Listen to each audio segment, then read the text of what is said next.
하나님께서 이 시간 우리에게 주신 말씀은 빌립보서 4장 4절 말씀부터 7절 말씀까지입니다. 신약 성경 322쪽에 있는 빌립보서 4장 4절 말씀부터 7절 말씀까지 주신 말씀 교독하시면서 살아계신 하나님의 음성 듣기를 원합니다. 주 안에서 항상 기뻐하라. 내가 다시 말하노니 기뻐하라.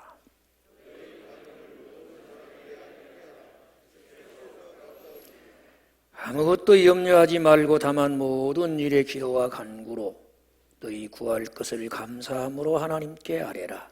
그리하면 모든 지각에 뛰어난 하나님의 평강이 그리스도 예수 안에서 너희 마음과 생각을 지키시리라.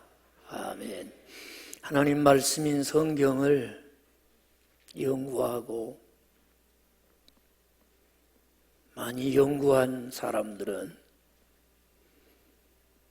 오늘 본문이 속해 있는 빌립보서를 하나님께서 사도 바울을 통해 교회에 주신 말씀이라.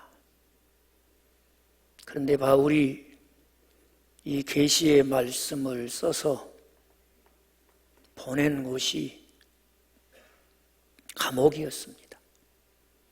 옥에 갇혀 수감 생활을 하면서 에베소서와 골로새서를 함께 빌립보서를 보냈다 해서 옥중서신 그렇게 부르고 있습니다. 또 하나 다른 호칭이 있다면 이 빌립보서는 희락의 복음, 즉 예수 믿고 구원받은 성도는 그 삶에 기쁨이 넘쳐야 된다. 그런 삶을 우리에게 안내하는 기쁨의 서신, 기쁨의 복음, 이렇게도 부르곤 합니다. 물론 행복이라는 단어는 지극히 주관적입니다. 똑같은 상황에서 어떤 사람은 기뻐하고 즐거워하고 감사하며 행복해하는가 하면 어떤 사람은 원망하고 불평하고 절망하고 한숨 짓고 불행해하는 것을 볼 수 있어요. 사람이 사는데 갖출 만한 것을 갖추고 넉넉하게 풍요롭게 산다고 해서 반드시 행복하라는 법은 없는 것 같습니다. 그런 점에서 이런 주관적인 행복은 또 상대적이기도 한 것 같아요. 우리가 알고 생각하기는 굉장히 후진국이고 가난하다고 생각하는 저 방글라데시아 같은 그런 나라의 국민들이 우리보다 행복 지수가 높다는 거예요. 똑같은 환경에서도 행복한 사람, 불행한 사람이 분리되듯이 더 나은 삶에서 불행한 사람도 있고 더 초라하고 불편한 생활 속에도 행복한 사람이 있어요. 그러나 오늘 주신 이 본문의 말씀은 그런 세상적인 개념으로의 행복이 아니라 예수 안에 행복한 삶을 가르쳐주는 줄로 믿습니다. 지금 감옥에 갇혀서 수감자로 생활하는 바울이 행복하겠습니까? 객관적으로 볼 때 밖에서 성전에 모여 예배하며 사랑 안에서 교제하는 자유로운 빌립보에 있는 성도들이 더 행복하겠습니까? 그런데 오늘 주신 이 말씀을 보면은 사도 바울은 도리어 지금 수감자의 생활을 하면서도 자유롭게 활보하며 살아가는 빌립보 교회 성도들보다 더 행복한 모습으로 예수 믿는 여러분 행복한 삶을 사십시오. 그렇게 얘기해요. 물론 바울은 옥에 갇히기 전에 예수님 안에서 이런 행복한 나날을 살았습니다. 예수님 안에서 그가 삶에서 누리는 행복을 감옥이 빼앗아가지를 못해요. 여러 가지 제한이 있고 할 수 없는 것이 훨씬 많은 환경이지만 예수님 안에 있기에 그 수감 생활도 행복한 삶인 것을 믿으시기 바랍니다. 오늘 우리도 그 사도 바울이 믿는 예수님을 내 마음에 모시고 산다고 인정하시면 아멘 합시다. 그 예수님이 내 마음에 계시고 내가 그 예수님을 내 구주로 믿고 산다면 우리에게도 세상적인 개념으로서의 행복한 삶이 아니라 예수님 안에서 누리는 행복한 삶의 주인공들이 되시기를 바라요. 그래서 오늘 주신 말씀은 예수 안에서 성도된 우리가 반드시 이 땅에서 누려야 될 행복한 삶을 위해서 생활 속에서 힘써야 될 것 세 가지를 가르쳐주고 있습니다. 4절 말씀은 이렇게 우리에게 권면합니다. 주 안에서 항상 기뻐하라. 내가 다시 말하노니 기뻐하라. 이것은 환경이 기쁨을 가져다 주었으니 기뻐하라는 말이 아닙니다. 기분이 끝내주기 때문에 즐거워하라는 말도 아닙니다. 어떠한 환경이든지 무슨 일을 만났든지 그 환경과 그 일 앞에서 기쁨을 선택하는 사람이 되라는 것입니다. 주 안에서 기뻐하라는 것은 예수님 때문에, 항상 기뻐하라는 것은 어떤 환경이나 무슨 일이 있든지 간에 그 환경과 그 일 앞에서 예수 믿는 사람으로서, 주님 안에 살아가는 사람으로서, 구원의 기쁨을 소유한 사람으로서 기쁨을 선택할 줄 알라는 것입니다. 물론 이것은 본성적으로 할 수 있는 것은 아닙니다. 이것은 주 안에서 우리의 믿음이 자라고 성장하고 성숙할 때에 갖추는 실력인 것을 믿으시기 바랍니다. 물론 사람이 세상을 살아가면서 환경에 영향을 받는 것과 동시에 조금 영향을 끼칠 수 있지만은 지금 내가 겪는 환경을 어찌할 수 없다고 생각될 때가 많아요. 누가 어려운 일을 기다리고 있는 사람이 있겠습니까? 그러나 삶의 자리는 좋은 일로 인해서 기쁘고 즐겁고 감사하기도 하지만은 원치 않는 일로 인해서 힘들 때도 있지 않습니까? 지금 우리 가운데도 힘든 상황에서 매우 고통스러워하는 가운데 지금 예배드리는 분도 있지 않겠어요?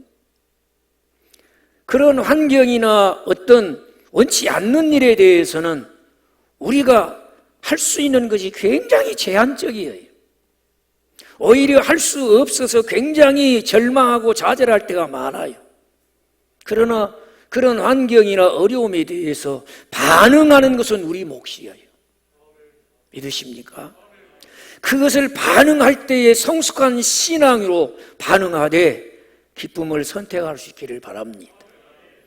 예수님 때문에 죄사함 받고 구원 얻은 기쁨과 감격을 가지고 있으면 환경 때문에 그 기쁨을 잃어버리면 안 된다는 것입니다.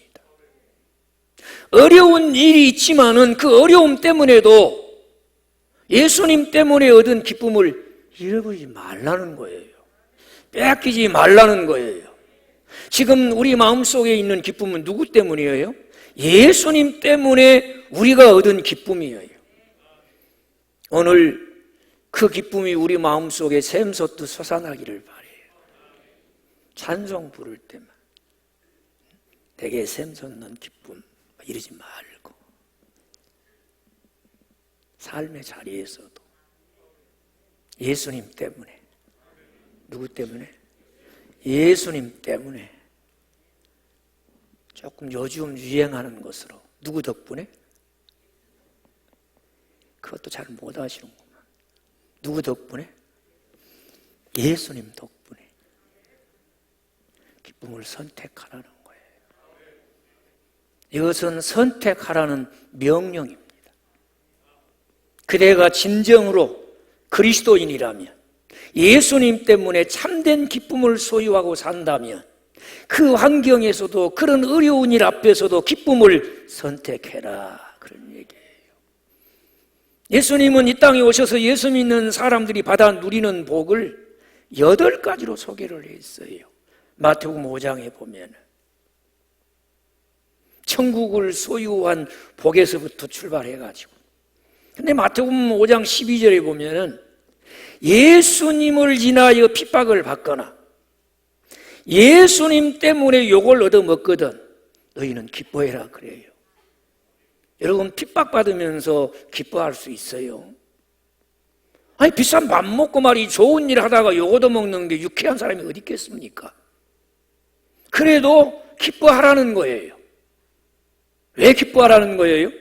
하늘에서 너희의 상이 크민이라.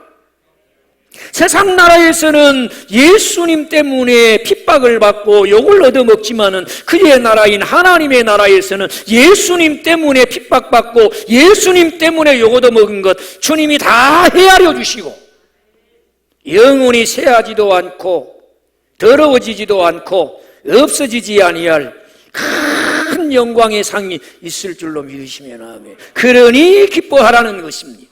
그러면서 우리를 한층 높여주시는데 옛날에 선지자들도 그랬느니라. 이것이 예수 믿고 믿음으로 사는 우리의 삶이 되어야 된다는 거예요. 예수님이 누가복음 10장에 보면은 70명을 둘씩 짝지어서 35쌍을 전도를 보냅니다. 친히 가고 싶은 마을, 만나고 싶은 사람들을 만나서 복음 전하라고. 그리고 주님이 그들에게 하늘과 땅의 권세를 주시고 너희들이 어디를 가든지 누구의 집을 들어가든지 그 집에 평안을 빌어줄 것이고 그 집에 아픈 사람이 있으면 그에게 손을 얹어 주의 이름으로 기도하면 낫게 될 것이고 귀신 들린 사람이 있으면 그를 위해 기도하면 예수의 이름으로 선포하는 대로 귀신이 떠나가게 되리라. 그들이 이 주의 명령을 받고 나아가서 기쁨으로 순종을 해요. 여러분, 우리가 주님께 순종할 때 이렇게 기쁘게 할 수 있기를 바랍니다. 오늘 또 하나님 앞에 나와 예배 드릴 때 여러분 이 자리가 기쁨으로 예배하는 자리 되시기 바래요. 어떤 사람은 하나님께서 오늘 긍휼히 여기시고 때를 따라 돕는 은혜를 바로 이 자리에서 내게 베풀어 주실 줄로 믿습니다. 주께서 우리를 위해 예비해 놓으신 은혜를 기다리며 고대합니다. 그렇게 기쁘게 예배하는 사람이 있는가 하면 어떤 사람은 꼭 도살장에 끌려가는 낭소와 같이 그렇게 예배하는 분도 몇 사람 있는 것 같아요. 제가 봐도 알겠는데 하나님이 보실 때는 왜 모르시겠습니까? 여러분, 우리가 주님을 섬겨 예배하거나 주님의 말씀에 순종할 때 기쁨으로 하십시다. 그리고 그들이 돌아와서 얘기합니다.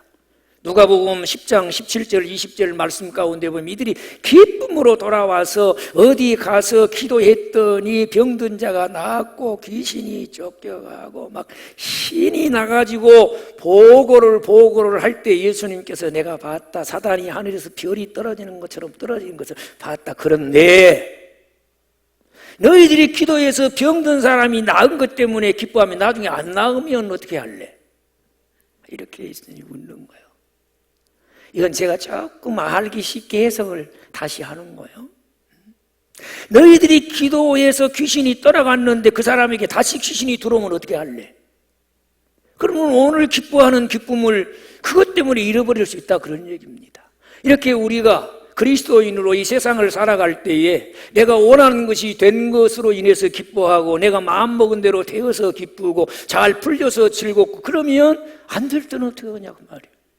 그 예수님께서 내가 너희에게 준 기쁨은 그 뭐 어디 가가지고 뭘 좀 돼서 기쁘고 좀 안 되면 그냥 절망하고 실망하고 그런 정도가 아니지 않느냐. 그러면서 예수님이 친히 믿는 우리에게 주신 기쁨의 근원에 대해서 가르쳐 주시는데 그런 것 때문에 무엇 때문에 기뻐할 것이 아니라 너희 이름이 하나님 나라에 기록된 것을 인해서 기뻐하라.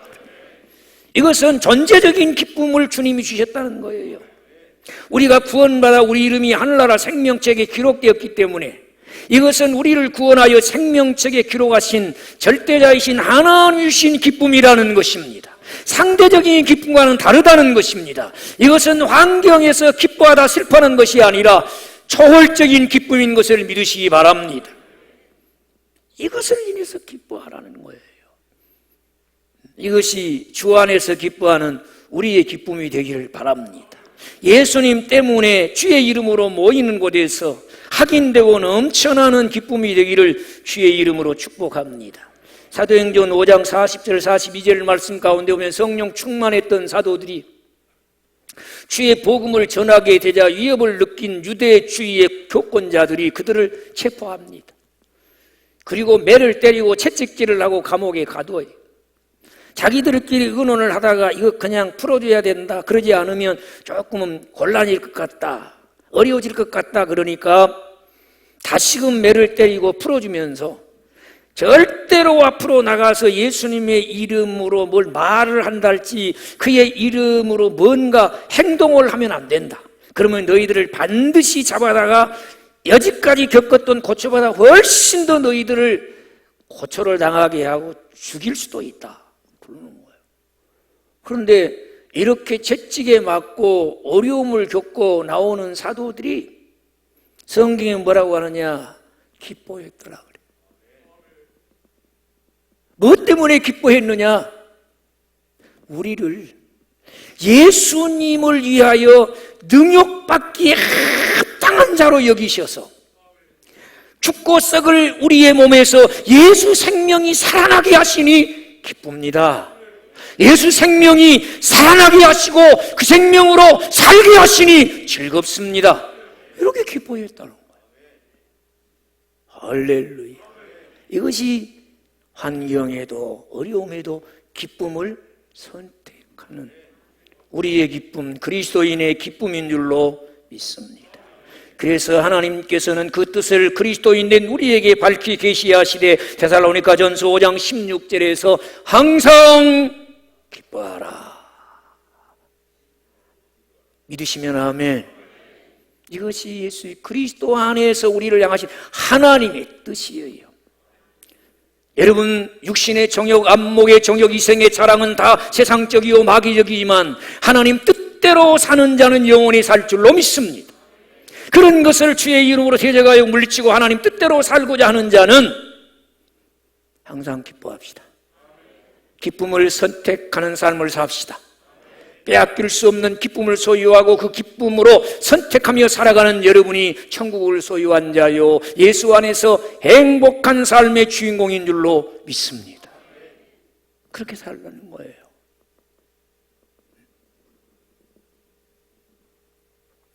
그 다음 우리가 행복한 삶을 위해서 힘써야 할 것이 뭡니까? 5절에 보니까 모든 사람에게 간용을 알게 하라 그랬어요. 여기 간용이라는 말은 두 가지를 포함하고 있는데 하나는 용서해라, 또 하나는 이해해라, 그런 얘기예요. 그런데 여러분, 누군가를 용서한다는 게 그렇게 쉬운 것만은 아니에요. 여러분, 누군가를 이해한다는 건 역시 그 사람이 되어보지 않고는 한계가 있는 거예요. 그러지 않습니까, 여러분? 여러분이 아버지를 이해하는데 언제 이해합니까? 아버지 되어보고 아버지만큼 살아야 이해가 돼. 그래서 효도가 어려운 거예요. 여러분이 엄마의 사랑을 안다고 하지만 언제 엄마의 사랑을 압니까? 엄마 돼봐야, 애라도 낳아봐야 엄마, 나 낳을 때도 이렇게 아팠어? 그러면 너는 안 아프고 순풍순풍 난 줄 아냐? 그럴 수 있는 거 아니겠어요, 여러분? 그래서 어려운 거예요.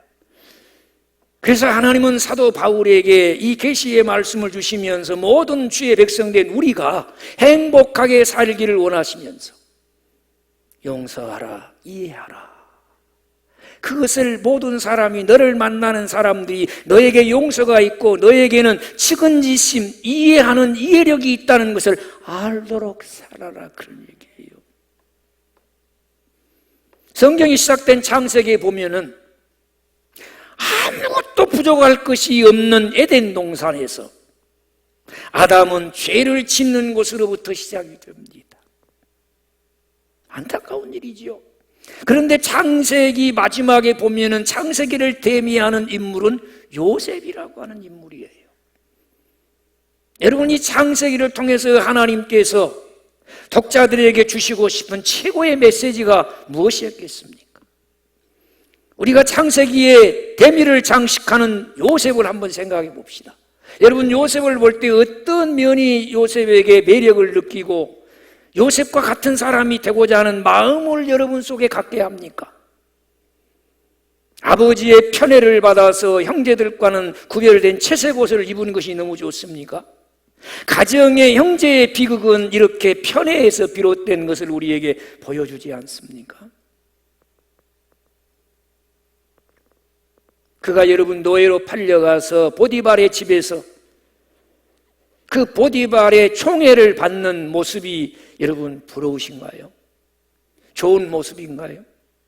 누명을 쓰고 감옥에 갇혔는데 간수에게 인정을 받고 그 옥중에서 다른 사람들의 모든 것을 살피고 관리하는데 그 간수를 도와주는 그 모습이 여러분 호감이 갑니까? 아니면 감옥에 갇혀서 요셉이 꿈 얘기를 듣고 기가 막히게 해몽을 해내는 그 해몽을 해내는 그러한 지식, 지혜가 여러분 탁월함이 여러분 매력이 느껴집니까? 아니면 흉년이 다가올 것을 미리 알고 그가 총리가 되어서 높은 권좌에 앉아서 애굽의 백성들과 자기의 가족들을 구원할 수 있는 양식을 탁 준비하고 그 자리에서도 굉장한 사랑과 존경을 받는 그런 출세한 모습이 여러분 부럽고 우리 자녀들이라도 그런 사람 되었으면 좋겠습니까? 만약에 그런 것이 하나님 앞에서 집중으로 조명이 되어지고 스포트라이트를 받았다면 요셉은 하나님의 구속사에 쓰임받을 수가 없습니다. 그가 아브라함과 이삭과 야곱의 자손이요 하나님의 인류 구원 역사의 중심인물로 쓰임받을 수 있었던 것은 하나님께서 하늘에서 살피시고 요셉을 보실 때 스포트라이트를 비추신 장면은 자기를 팔았던 그 형들을 용서하시는 장면임을 믿으시기 바랍니다. 창세기는 이렇게 죄 지을 아무런 이유가 없는데 죄를 지은 아담이 에덴 동산의 삶에서 시작해서 그런 죄인이라도 하나님이 용서하시고 구원하시고 신실하게 약속을 지키시는 하나님이심을 요셉을 통해서 계시해 보여주시는 것입니다. 여러분, 우리도 용서할 줄 아는 사람 되기 바랍니다. 여러분, 우리 자녀들을 키울 때도 하나님 우리 아이가 자라 용서할 줄 아는 사람 되게 해주시옵소서. 용서의 실력을 갖게 하여 주시옵소서. 그렇게 기도해야 돼요. 요셉은 용서가 실력이 된 사람이었습니다. 그가 하나님의 구속의 역사에 쓰임받을 만큼 준비되어 있기에 하나님은 그에게 필요한 것을 다 주셔서 여호와의 구원 역사의 중심인물이 되게 하심을 믿으시기 바랍니다.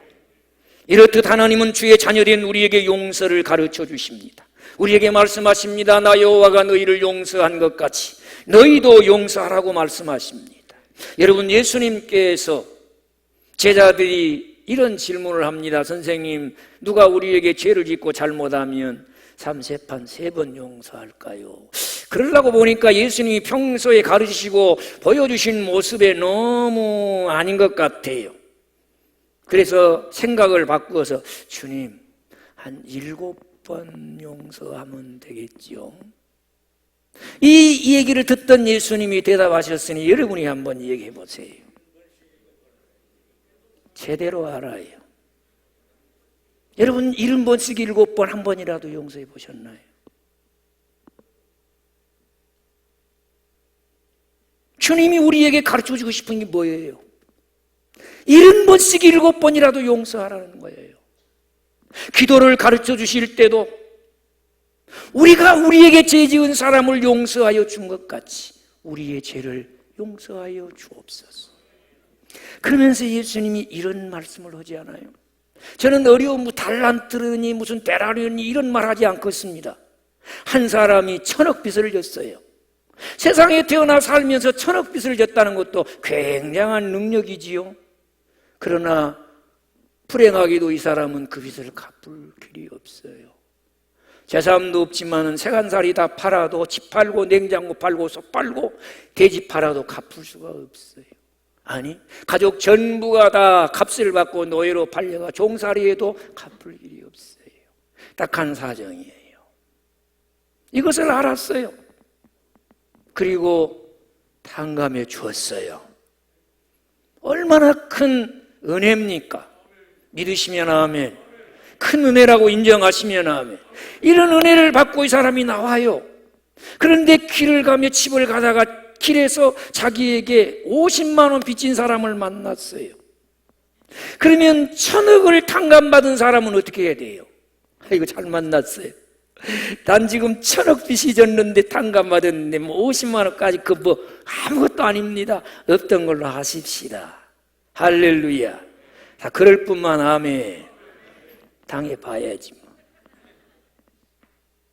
사람이 그걸 안 해요. 우리도 그걸 안 넣는다는 이 얘기입니다. 맥살을 잡고 언제 갚을 거냐.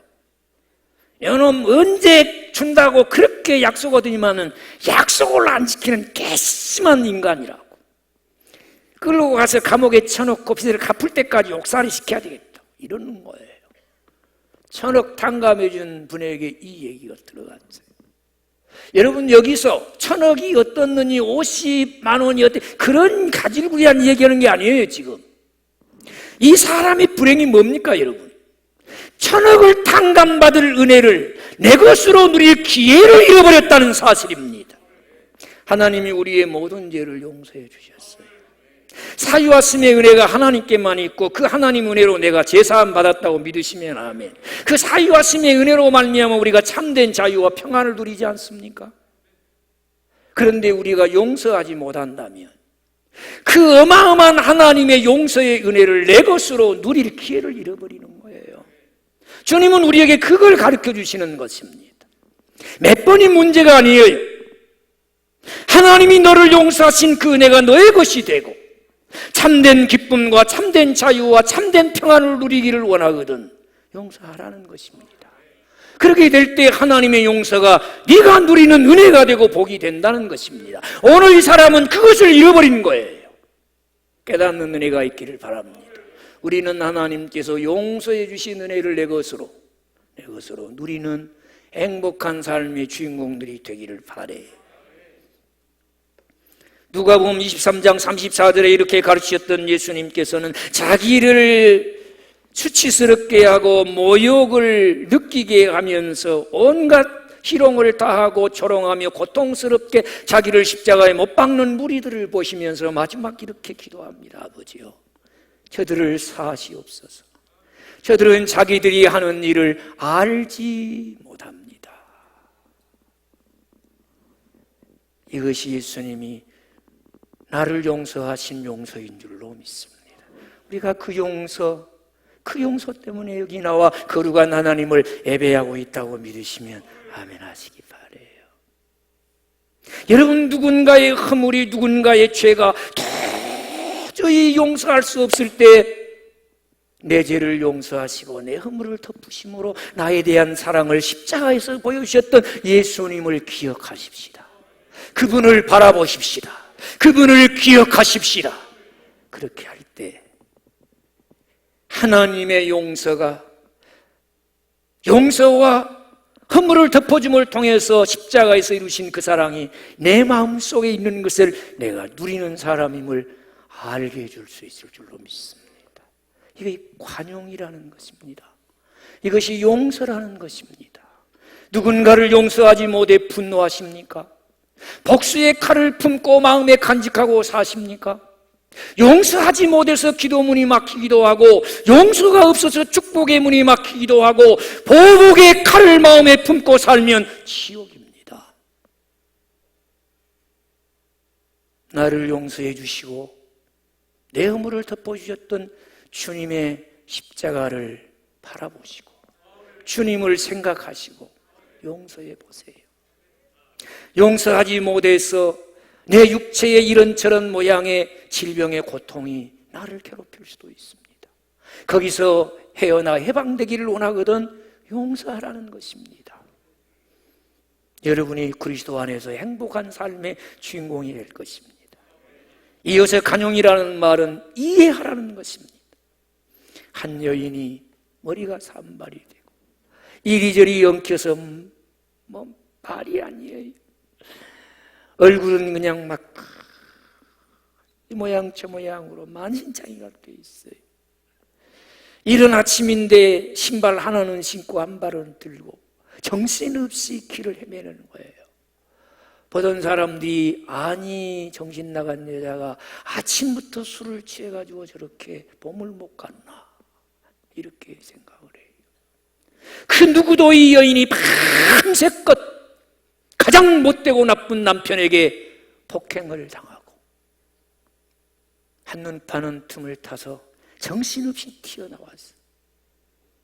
지옥 같은 그 현장을 빠져나와서 그 폭행으로 고통받은 그 작은 체구 하나를 숨길 곳을 찾아서 그렇게 비틀거리며 가고 있다는 것을 누가 생각하냐 그 말입니다. 저처럼 정장을 한 중년 신사가 대낮에 서류 가방을 들고 술병을 하나 들고 텅 빈 공원, 찾는 이가 없는 공원에 벤치에 앉았다 누웠다 누웠다 앉았다며 술을 마시고 울적거리고 소리를 지릅니다. 아니 정신 이상자인가 보다. 대낮부터 왜 저러고 있을까?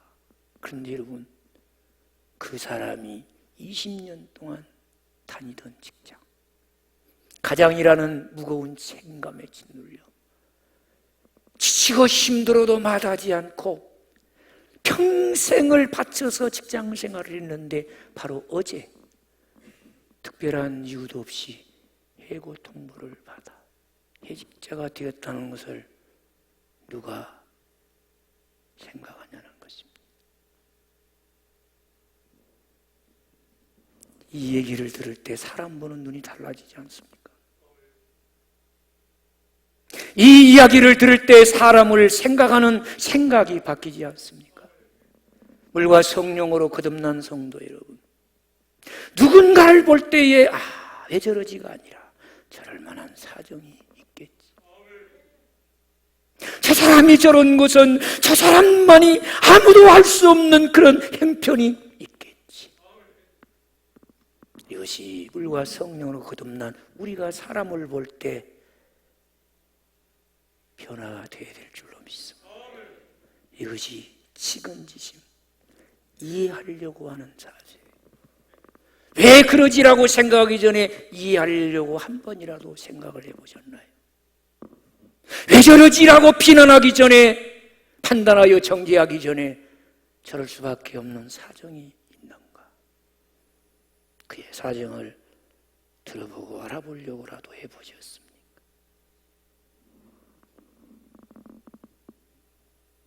그러지 않다면, 그러지 못했다면 우리가 행복한 삶의 주인공이 될 수가 없어요. 마지막 하나님께서 주 안에서 행복한 삶을 위해 기도하라 그럽니다. 아무것도 염려하지 말고 다만 모든 일에 기도와 간구로 너희 구할 것을 감사함으로 하나님께 아뢰라. 여러분, 염려가 있고 근심이 있고 불안이 있고 두려움이 있는데 어찌 그가 행복할 수 있겠습니까? 이 모든 것을 눈 녹뚝 녹고 사라지게 하는 것은 기도밖에 없습니다. 어떤 삶의 자리에서도 기도할 때 그 모든 불안과 초조와 염려와 근심은 사라지게 되고 감사가 깃들게 될 거예요. 여러분, 기도할 때 감사가 찾아오기 전까지 기도를 마치지 마십시오. 여러분, 기도할 때에 여러분 기도하는 그 자리가 감사의 자리가 되게 하시기를 바랍니다. 그러면 모든 지각에 뛰어난 하나님이 평강이 그리스도 예수 안에 있는 우리의 마음도 생각도 지켜주실 줄로 믿습니다. 하나님은 자기 백성들에게 복을 주시고 평강을 누리게 하시기 위해서 민수기 6장 22절 27절에 보면은 아론과 그의 아들들을 세우시고 하나님이 그 백성을 복을 주시고 지켜주시도록 기도합니다. 자기 백성을 축복하시되 하나님이 얼굴을 향하사 은혜 베푸시도록, 하나님이 얼굴을 향하사 드시고 평강이 넘치게 주실 것을 축복하게 하시고, 하나님이 그들이 주의 이름으로 축복한 대로 평강을 주시고 누리게 하신 것을 믿으시기 바랍니다. 주님은 요한복음 14장에서 내가 너희에게 평안을 주노라, 세상이 줄 수 없는 평안을 너희에게 주노라, 요한복음 16장 33절에 내가 너희에게 평안을 주노니 너희가 세상에서 환난을 당하나 담대하라 내가 세상을 이기었노라. 요한복음 20장 19절에 보면 부활하신 주님, 죄와 사망과 심판, 그 모든 것에서 사탄에게서 우리를 구원하신 이기신 주님께서 너희에게 평강이 있을지어다 주셨어요. 주실 것이 아니라 이미 주신 것입니다. 그 평강을 누리며 행복한 삶을 살 수 있는 비결이 기도해라. 감사함으로 기도해라. 모든 지각에 뛰어난 하나님의 평강이 그리스도 예수 안에서 네 마음도 생각도 지키시고 행복한 삶의 주인공이 되게 하시리라. 할렐루야. 우리는 기쁨을 선택할 줄 알고 용서하며 이해하고 기도하며 감사함으로 하나님 주신 평강을 유지하고 누리며 예수 안에서 행복하게 삽시다. 이 말씀을 묵상하며 제가 하나님께 기도했어요. 하나님 우리 교회 모든 성도들이 행복한 삶을 살게 해주십시오. 행복한 삶의 주인공들이 되게 하여 주시옵소서.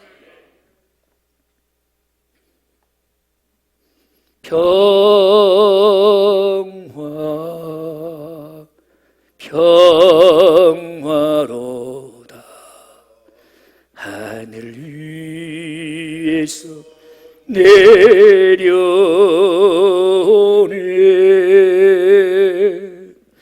그 사랑의 물결이 영원토록 내 영혼을 덮으소서.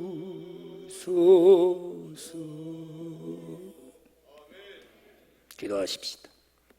아버지 하나님, 구원하여 자녀 삼으시고 행복한 삶을 그렇게 보고 싶어 하시며 우리가 행복한 삶을 살 때 기뻐하시기에 환경과 어려움 앞에서도 기쁨을 선택해라.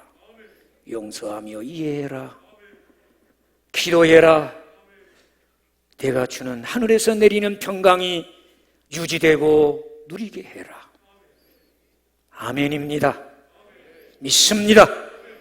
주 안에서 행복한 삶의 주인공들 되게 해 주옵소서. 예수님의 이름으로 기도합니다. 아멘. 주님 사랑하는 마음으로 봉헌하십시다.